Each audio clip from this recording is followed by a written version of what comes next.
오늘 말씀은 특별한 선물이라는 말씀으로 말씀을 전하도록 하겠습니다. 우리는 성탄절에 선물을 주고받죠. 여러분, 성탄절에 받은 선물 중에 특별하게 기억에 남는 선물이 있으십니까? 한 터키 선교사님께서 제가 존경하는 목사님께 성탄 선물을 보냈다고 합니다. 그런데 아기 예수께서 동방박사가 드렸던 예물이라고 하시면서 이 터키 지역이 당시 이제 소아시아 초대교회 지역이잖아요. 그러면서 한 박스를 보내주셨는데 거기 안에 이 몰약과 유향이 들어있다고 합니다. 그런데 동방박사가 드렸던 예물은 황금과 유향과 몰약이잖아요. 그래서 목사님께서 그 상자를 열어봐서 쪽지가 있었는데 이렇게 써 있었다고 합니다. 황금은 알아서 구하세요. 아마 선교사님 황금은 좀 비싸서 구하해서 넣지 못하셨던 모양입니다.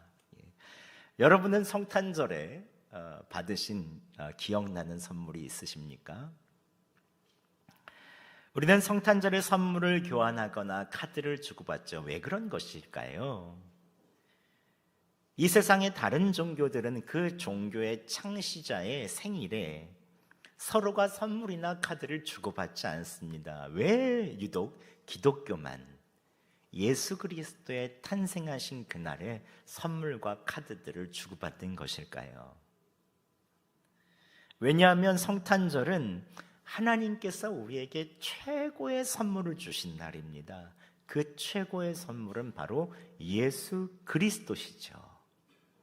그 예수 그리스도를 받은 이 우리의 기쁨을 가지고 우리가 주변 사람들에게 선물을 나누는 것, 그래서 이 성탄절에는 우리가 선물을 나누는 것이죠. 오늘은 예수님께서 어떻게 우리에게 최고의 선물, 특별한 선물이 되셨는지 함께 알아보도록 하겠습니다. 함께 먼저 18절 말씀 함께 봉독해 보겠습니다. 시작. 예수 그리스도의 나심은 이러하니라. 그의 어머니 마리아가 요셉과 약혼하고 동거하기 전에 성령으로 잉태된 것이 나타났더니. 아멘. 오늘 말씀은 마리아가 결혼하기 전에 성령으로 잉태됐다는 것입니다. 네, 여러분, 마리아가 성령으로 잉태될 때 그녀는 이미 혼인할 남자가 있었습니다. 약혼을 했죠. 그 마을의 요셉이라는 남자와 약혼을 한 상태였습니다. 2000년 전 당시는 율법에 따라 결혼을 해야지만 잠자리를 가질 수 있었기 때문에 결혼 전에 임신을 한다는 것은 불가능한 일이었습니다. 만약 임신을 했더라도 그것은 결혼 전에 그렇고 그런 일을 했다는 것이죠. 우리 또 가족들이 다 같이 있으니 제가 이게 얘기를 잘 못하겠네요. 아무튼 마리아는 남자를 가까이 안 했는데 성령으로 잉태됐다는 것입니다. 이게 정상적인 사람으로 받아들일 수 있는 사실입니까? 그렇다면 성경은 왜 이렇게 믿기 어려운 사건을 기록해 놓은 것입니까? 왜 예수님께서는 이렇게 믿기 어려운 방법으로 이 세상에 오신 것입니까?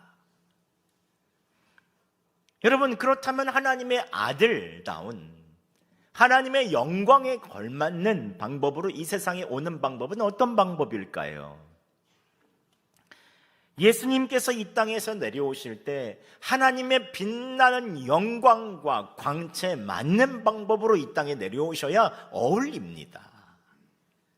그래야 모든 사람들이 볼 수 있도록 하늘의 권위와 영광을 가지고 모든 천사들을 다 데리고 오셔야, 그래야 하나님께 어울리는 것이죠. 그래야 사람들이 그에게 경배하고 구세주가 되실 수 있죠. 예수님은 그 본체가 하나님이십니다. 하나님의 아들로서 하나님의 창조 가운데 함께 참여하셨어요. 하나님과 동등하시고 능력과 권위를 가지신 삼위일체이신 하나님이시죠. 예수님은 하나님의 영광을 가지신 전능하신 분이십니다. 그런데 이런 하나님께서 유한하신 인간의 몸속에 들어가서 잉태되면 안 되죠. 여인의 뱃속이라는 좁고 어두운 곳에 들어가서 힘없고 나약하고 말도 못하는 아기로 태어나면 안 됩니다. 대소변도 가리지 못하고 응애 응애 우는 그런 하나님을 생각해 보세요. 이게 얼마나 어울리지 않습니까? 또 인간의 몸으로 태어난다고 해도 이 마리아의 몸에서는 절대 태어나서는 안 됩니다. 마리아는 기품 있는 집안 명문가의 딸이 아니에요. 하루하루 먹고 살아야 할 것을 걱정하는 가난하고 평범한 집안의 그러한 여자예요. 그녀는 빼어난 미모의 처녀도 아닙니다. 교육도 잘 받지 못했어요. 다만 하나님을 사랑하고 경외하는 처녀이기는 하죠. 하나님이 인간의 몸에 내려와서 잉태된다면 가장 지혜로운 여인, 가장 아름다운 여인, 가장 고귀한 여인, 교양 있는 귀족 집안의 고귀한 처녀에게서 태어나야 맞지요. 왕가에서 태어나든지 최소한 몇 대째 제사장 가문에 있는 그러한 신앙의 집안에서 태어나야 어울립니다. 제가 아는 목사님 사모님이 같이 교제를 하다가 이런 얘기를 하는 것을 들었습니다. 우리에게 이런 얘기를, 저는 신앙 영재예요, 이렇게 얘기해요. 신앙 영재는 뭐냐? 그래서 우리가 이렇게 들었죠. 자신이 5대째 크리스찬이라는 거예요. 그 가문의 목사님들은 뭐 셀 수도 없고 장로님들은 너무 많고 그 안에 순교한 사람들도 있다는 거예요. 자신은 사모가 됐다는 거예요. 근데 여러분 한번 생각해 보세요. 최소한 이런 집안에서 태어나야 이 예수님이 그래서 태어나셨구나, 이 어울린다 이러지 않겠습니까? 그래야 사람들이 성령으로 잉태됐다고 믿어주겠지요. 가난하고 교육도 못 받고 평범하게 그지없는 마리아의 뱃속에서 잉태됐다면 마리아는 영광이겠죠. 하지만 사람들은 다 못 믿을 것입니다. 아니, 하나님의 아들이 어떻게 저런 여자에게 태어나냐? 이것은 예수님에 어울리지 않는 것입니다. 모든 인간들이 믿어주지 않을 것입니다. 잉태된다면 마리아 같은 여인에게 잉태되면 안 되지요. 그런데 여러분, 그럼에도 불구하고 예수님께서는 일부러 가난하고 평범하고 천박하다고 생각할 것 같은 그런 여인의 뱃속에 잉태되십니다. 그녀의 뱃속에 들어가서 아이로 태어나기를 원하셨습니다. 무능력하고 대소변도 못 가리는 그런 무능력한 아이로 태어나기를 원하셨어요. 왜 그런 것입니까? 왜 하나님의 아들이신 이 예수님께서 전능하신 분이 이 마리아의 몸에서 태어나기를 원하셨을까요? 물론 예수님은 찬란한 영광과 빛 가운데서 내려오실 수 있었습니다. 세상 사람들이 다 동경하는 그러한 모습으로 내려오실 수 있으셨어요. 사람들이 다 볼 수 있게 높은 산이나 화려한 궁궐 위에라도 내려오실 수 있으셨죠. 그러나 예수님은 그렇게 하지 않으셨습니다. 또 예수님은 성장한 인간의 모습으로 오실 수 있었어요. 모든 사람을 구원하는 영웅의 모습으로 오실 수 있으셨어요. 찬란한 빛과 함께 너무나도 멋진, 키가 크고 잘생기고 멋진 모습으로 오실 수 있으셨죠. 하지만 예수님은 여인의 뱃속에 잉태되어 인간의 처음 순간부터 함께하기 원하셨어요. 힘없고 나약한 아이로 태어나기를 원하셨어요. 엄마가 돌보지 않으면 대소변도 가릴 수 없는 나약한 아이로 태어나기를 원하셨어요. 왜 그런 것입니까? 왜 전능하신 하나님께서 이렇게 태어나신 것입니까? 이것은 단 한 가지 이유밖에 없어요. 단 한 가지 이유. 예수님께서 인간을 사랑하셨기 때문입니다. 인간을 너무나 사랑해서 인간의 모습으로 오셔서 잉태되는 것을 원하십니다. 예수님은 인간의 나약한 모습까지도 사랑하십니다. 그래서 가난하고 볼품없고 지혜도 없는 가문의 마리아의 몸속에 들어가서 잉태되는 것을 굉장히 즐거워하셨습니다. 찬란하게 이 땅에 오는 것보다 더 좋아하고 기뻐하셨어요. 예수님은 인간의 연약한 모습까지도 사랑하십니다. 그래서 사람들이 보기에는 평범하기까지 하고 정말로 천박하기까지 하다는 그 마리아의 몸속에서 잉태되는 것을 찬란한 궁궐에서 나타나시는 것보다 훨씬 더 영광스럽게 여기셨어요. 성숙한 영웅의 모습으로, 구원자의 모습으로 나타나는 것보다 이 연약한 인간의 아이의 모습으로 처음부터 시작하는 것을 좋아하셨습니다. 예수님의 소원은 허물이 많고 평범한 인간 안으로 들어오시는 것이었죠. 예수님은 가장 볼품없고 낮은 인간 속으로 들어오는 것을 가장 기뻐하셨습니다. 왜냐하면 우리를 사랑하시기에. 그래서 하나님의 또 다른 이름은 오늘 무엇이라고 말합니까? 예수님의 이름은 함께 23절 말씀 함께 봉독하도록 하겠습니다. 시작. 보라, 처녀가 잉태하여 아들을 낳을 것이요 그의 이름은 임마누엘이라 하리라 하셨으니 이를 번역한 즉 하나님이 우리와 함께 계시다 함이라. 아멘. 하나님은 우리를 너무 사랑하셔서 인간 속에 오기를 원하셨어요. 영원히 함께하기를 원하셨죠.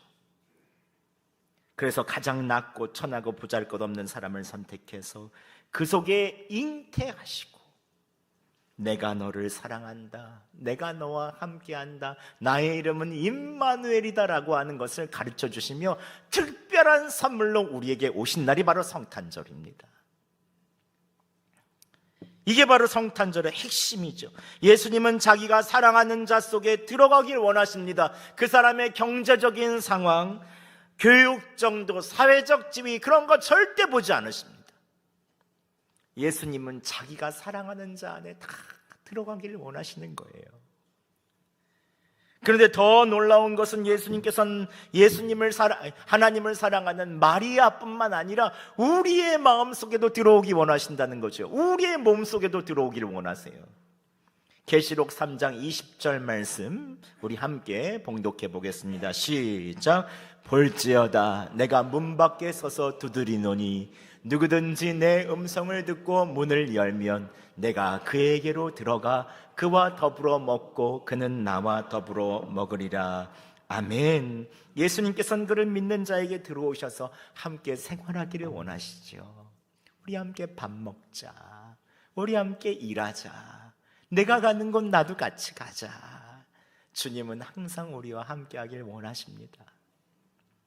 그래서 예수님께서는 유한한 사람 속에 들어오기 원하셨던 거예요. 즉 마리아의 잉태는 바로 우리 안에 들어오시는 그 우리의 잉태가 되는 것입니다.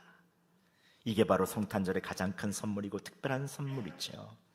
예수님은 인간을 사랑하시기 때문에 우리 안에 들어오셨고 우리와 함께하기 원하시는 것, 이거보다도 더 큰 특별한 선물이 어디 있습니까? 성탄은 마리아에게 임한 복이 바로 예수님을 믿는 우리 다에게 임하는 그 큰 복이 임하는 날입니다. 제가 새가족 교육을 하면서 처음 오신 분들을 만나다 보면 이런 말씀을 하시더라고요. 말씀이 들려요. 이전에는 안 들렸는데 말씀이 들려요. 여러분, 이것은 귀로 들린다는 말입니까? 귀로는 다 듣죠. 근데 말씀이 깨달아진다는 거죠. 즉 성령님께서 우리 안에 계셔서 말씀을 깨닫게 해주신다는 것입니다. 저희 아버지께서도 환갑이 다 되어서 아들이 목사가 된다고 하니 그냥 교회를 댕기셨습니다. 왔다 갔다 하셨죠. 아들 체면 때문에 왔다 갔다 하셨어요. 어쩔 수 없이 다니셨죠. 그런데 어느 날 제게 전화를 하셔서 이런 말씀을 하시는 거예요. 현우야, 말씀이 들린다 이러시는 거예요. 말씀이 들린다. 귀로 못 들으셨겠습니까? 성령 하나님께서 그 안에 이제 임하여 주셔서 말씀을 깨닫게 해주신다는 거죠. 그때부터 성경을 읽으시는 것이 꿀맛 같고 찬양을 불러도 뭔가 느껴지신대요. 그냥 나도 모르게 눈물이 주르르 나신다는 거예요. 여러분, 성령님은 예수님의 영이라고 하잖아요. 성탄은 마리아에게 임한 그 복이 우리에게 다 임하는 날입니다. 이제 나 홀로 인생을 사는 것이 아니고 예수님과 더불어 사는 인생이 시작되는 그날이 바로 성탄절이죠.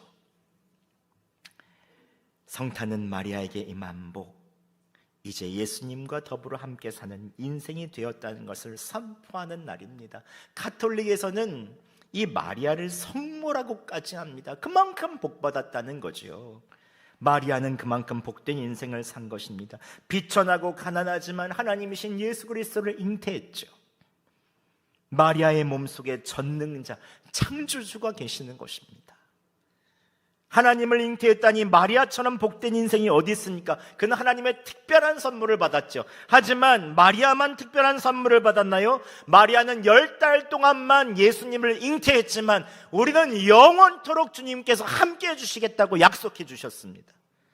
마태복음 28장 20절 하반절 말에 이렇게 말씀하십니다. 우리 함께 읽겠습니다. 시작.